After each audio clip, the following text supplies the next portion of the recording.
it's Susan here from Komori no Hime Cosplay, and welcome back to the 20 Years of Anime project, in which we count down to the year 2020 using costumes. Today we're going to be going not so far back to the year 2017 to make the tail for Tohru from Maid Dragon. To make Tohru's tail, I cut two curved pieces out of dark green fleece, and putting right sides together, we're going to sew them together along what will become the top of the tail.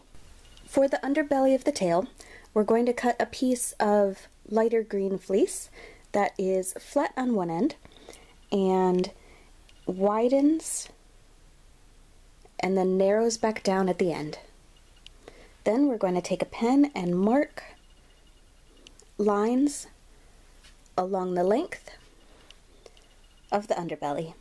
Fold the fabric along each of these lines and sew it together along the very edge of the material. When turned over, the stitching gives the tail a more reptilian stomach look. Putting right sides together, sew the tail belly to the rest of the tail, leaving the top open. Then turn the tail right side out and stuff it full of polyfill. And I'm not having it go all the way to the end of the tail because we're going to be folding this over to attach it to the waistband later on. But we're going to then cover it with some scales. Now I cut these out of fleece and I've been hand sewing them down, but if you're in a time crunch, you could also just hot glue them to the tail.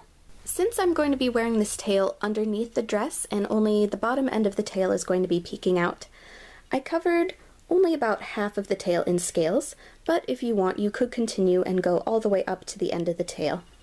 Now we're going to take the end and fold it inward. Now we're going to sew the opening closed.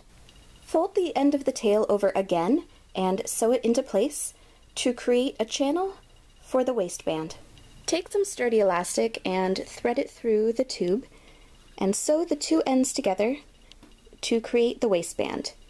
If you find that your tail is a bit on the heavier side, you could add additional straps to make it more harness-like to redistribute the weight a bit more. And with that, Tohru's tail is done. For more cosplay tutorial videos, please subscribe, and thank you very much for watching.